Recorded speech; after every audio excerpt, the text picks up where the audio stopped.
Pemirsa, berjumpa kembali di channel saya Jeng Dimas. Pada kesempatan kali ini saya akan membahas self healing, penyembuhan luka batin. Setiap manusia selalu mempunyai masa lalu, baik itu masa lalu yang buruk maupun masa lalu yang baik. Berhubung ini penyembuhan luka batin, jadi yang kita bahas adalah masa lalu yang buruk. Masa lalu yang buruk ini terkadang akan menjadi penghalang dalam kehidupan kedepannya jika seseorang itu tidak bisa menyembuhkan luka batinnya.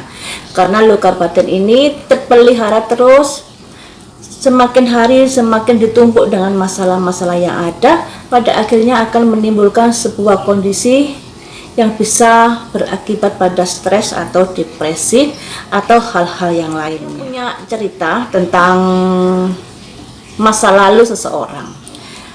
Seseorang ini terlahir di keluarga yang broken home. Ayahnya mempunyai istri simpanan dan seseorang ini terlahir dari istri simpanan tersebut. Pada awalnya nggak ada masalah. Setelah istri pertama mengetahui, akhirnya keuangan si ayah ini diprotek sama istri pertama, otomatis si ayah tidak bisa mencukupi kebutuhan istri kedua dan anaknya. Disinilah akhirnya terjadi perselisihan, pertengkaran yang hebat, dan itu dilihat oleh si anak ini tadi. Akhirnya si anak merekam semua kejadian itu dalam memorinya, sesuatu kejadian yang membuat luka batinnya. Ditambah lagi setelah kedua orang tuanya ini berantakan, akhirnya si ibu juga menikah dan si anak ini dititipkan pada tantenya. Karena kejadian tersebut, si anak ini ada trauma yang luar biasa, sehingga dia tidak ingin jika anaknya nanti mengalami hal serupa seperti dirinya. Karena kecemasan, ketakutan yang berlebihan itu, akhirnya dia tidak ingin berhubungan dengan seorang wanita. Dia memilih berhubungan dengan seorang laki-laki, dan tanpa disadari seorang laki-laki ini di tubuhnya ada semacam penyakit yang bisa menular. Dan si anak ini tadi akhirnya tertularlah penyakit tadi. Akhirnya hidupnya kurang bahagia, kurang berkah dalam kehidupan saat ini, karena dia terlalu menggenggam luka batinnya yang terlalu kuat. Itu salah satu contoh kalau kita tidak bisa melepaskan luka batin, tidak bisa menyembuhkan luka batin, yang pada akhirnya luka batin itu menjadi kerak di dalam hati kita, kerak di dalam pikiran kita, dan menjadi sandungan dalam kehidupan kita selanjutnya. Kemudian, apa saja yang perlu diperhatikan agar kita bisa menyembuhkan luka batin diri sendiri? Yang pertama, berilah waktu luang untuk diri kalian. Kalau selama ini kalian sibuk kerja, sibuk membahagiakan orang lain, mulailah untuk membahagiakan diri sendiri. Kemudian, kalian bisa berdialog dengan diri sendiri. Kalau malam, saya harus bagaimana? Saya mesti bagaimana?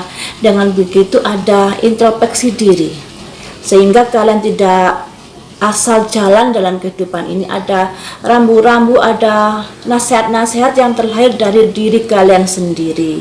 Yang kedua, berdamai dengan keadaan. Misalnya kalau saat ini kalian hidupnya tidak seperti yang diharapkan, itu juga harus berdamai, karena kita tidak bisa menghindari kondisi yang ada di depan mata. Apapun kondisinya harus kita hadapi, tentunya dengan kesadaran dan dengan keikhlasan. Kemudian kalian juga harus selalu optimis, selalu membahagiakan diri sendiri, yang artinya cobalah untuk selalu berpikir bahagia untuk dirimu sendiri setiap hari, seperti itu. Kemudian kalian juga harus bisa mengenai masa lalu secara positif. Ambil positifnya, jangan yang negatif aja yang harus dipikirkan. Karena sesuatu yang negatif kalau dipikirkan terus, ujungnya hasilnya juga akan negatif. Akan tetapi kalau sesuatu yang negatif itu kalian mampu mengubahnya menjadi hal positif, hidup kalian akan menjadi lebih baik. Misalnya kalian terlahir dari keluarga yang kurang harmonis, akan tetapi kalau kalian mampu memaknai itu secara positif, yang ada tumbuh semangat, berjuang lebih keras, menjalani kehidupan ini lebih kenceng lagi agar tidak sampai kejadian masa lalu terulang, menjadi cambuk dan semangat untuk melangkah ke depannya.